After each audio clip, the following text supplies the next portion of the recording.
The rebuild is done.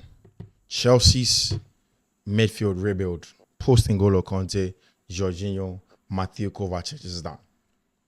I'm so convinced that Chelsea are exactly where they wanted to be in terms of that midfield rebuild. When you look at what Kovacic, N'Golo Conte, and then Jorginho gave the team, and like I was saying, if you look at the Chelsea rebuild of N'Golo Conte, Jorginho, and Mateo Kovacic, nobody felt that Chelsea were going to be here. But with Lavia, Caicedo, Enzo Fernandez, with Kani Chukwuemeka, with Leslie Ugochukwu, and then, of course, with a possible newest addition. So Chelsea are in deep-seated conversations with Gabriel Moscardo. See, Gabriel Moscardo is a unicorn. And you see, sometimes when new players do come up like this and we begin to talk about them, it's more like as if it is just a regular rhetoric. Gabriel isn't the regular rhetoric. He is a top talent at age 18, 17 actually. He essentially has lifted Corinthians' defensive midfield role and he has taken them to notches high up there. He plays as if he has been playing in the role for the last 5 years. And for me, he is essentially the kind of player who you describe as a hybrid, the closest to a combination of a Rodri and then the physicality, counter-pressing ability, and then the aggressive nature of my man, Declan Rice in there. That's the kind of player that Chelsea are getting in Gabriel Moscardo. So it is the midfield dynamics of Chelsea Football Club, how the rebuild has gone in there. But essentially, I'll also tell you about why Enzo Fernandez is described by a lot of people as a fraud, and then a flop at Chelsea Football Club. But why that is seemingly true, it's actually not true. But there's some amount of truth in there. We'll get into it. My name is Fiifi-Manfred. This is Fiifi-Manfred on YouTube. If you've watched this video to this extent, then you might as well subscribe to the channel. Do subscribe to the channel. My name is Fiifi-Manfred. Turn on your notifications. It's everything that you need to know. Chelsea, the rebuild is done. My name is Fiifi-Manfred. I'll be with you. Let's continue. Wait. The claims that Enzo Fernandez is a flop or has been average by rival fans who are not Chelsea fans, to a very, very large extent, may be valid, but it is only to an extent. And you see, football conversations these days is a little bit skewed, and it's essentially for a lot of people banter. So when people are having conversations about football, ask yourself if it is the kind of conversation you'd want to have. Is it banter that you want to get into, or you want to get into a purely academic conversation about football? So I, these days, try to stay away from the conversation of football and try to convince a lot of people about football. But let's start it like this. Understand that this day and age, football isn't essentially about positions again. It is essentially and practically about roles and what role a player plays in a team. So if you pick Enzo Fernandez, what roles does he play at Chelsea Football Club? So I'll try it. When people compare Enzo Fernandez and ask for goals and assists, I say, hey, you are wrong.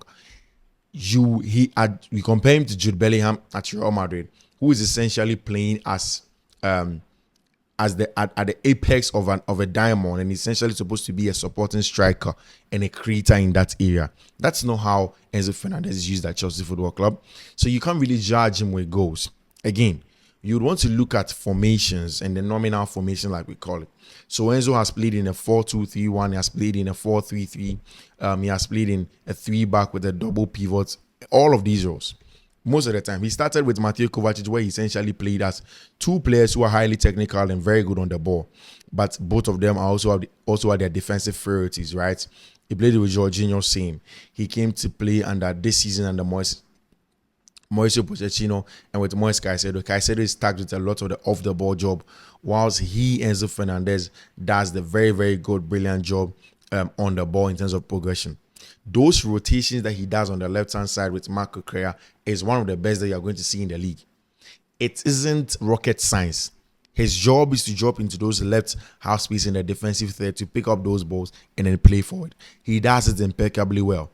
Enzo doesn't throw away passes. He does the simplistic job. He has a very high Q to get those jobs done. You can't compare. If immediately you ask for goals and assists for him, then you can say, oh, it's valid. He's fraud because he's not getting goals and numbers. But then really, it's his job to get goals and numbers, and that's in the team. No, it's absolutely no. So maybe people should define the metrics of their conversation when it comes to comparing of players, especially for midfielders.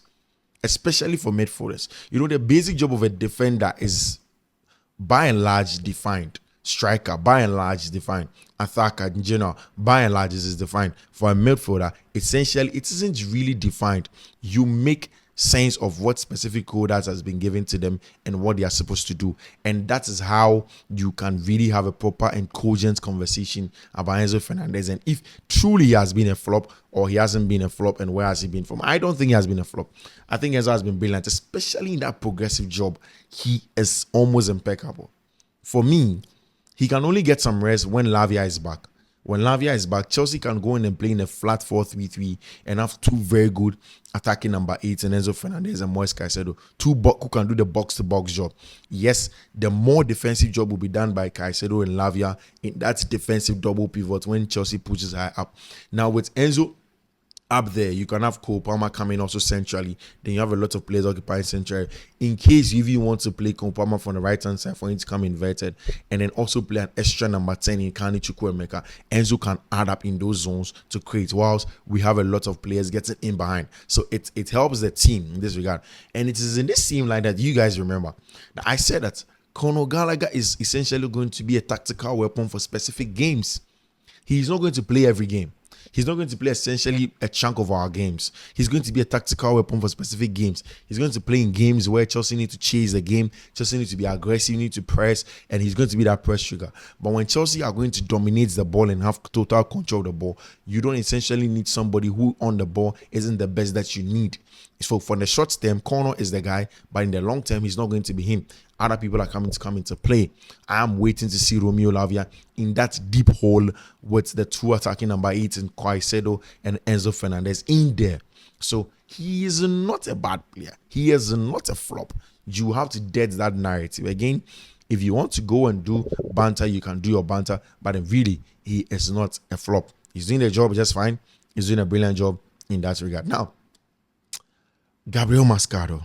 See, I've dropped my pen. You see, for me, on the eye test, the first things I look out for in terms of midfielders is combativeness and aggressiveness. Physicality. It's very important to me. So immediately I saw Gabriel Moscardo and I saw his physical ability and how he's able to win physical duels as a player. I was like, whoa, this guy may be the truth. The truth that all of us have been missing. Moscardo may be the guy. So maybe we should be careful and we should watch him closely. And I think that given the things I've seen from Gabriel Moscardo in the last few weeks, Chelsea aren't done with him yet, but they are very, very close to getting Moscardo done. He's just 17. He has played for the Brazilian League One and played for Corinthians. He's a very, very aggressive player. But for me, I think that for some of the best combative and aggressive players, especially in the middle of the park, one of the things that's very, very important is their positioning. And Gabriel Moscardo has a brilliant positioning as a player. So it's similar to the deal that Chelsea did with David Washington, where he burst onto the scene just a few months ago. I mean, just like a year ago. And then he gets to the point where he's one of Brazil's best young players. And a lot of players in Europe, a lot of the teams in Europe want to get him into their team. So I think, first of all, it is his positioning. That makes him very brilliant. I think his positional awareness is brilliant and tremendous as a midfielder. Also, you look at the fact that he's constantly scanning in that middle third to win the ball and then play forward and to find passing options. So you see a lot of midfielders who are very good without the ball, sometimes are really good with the ball.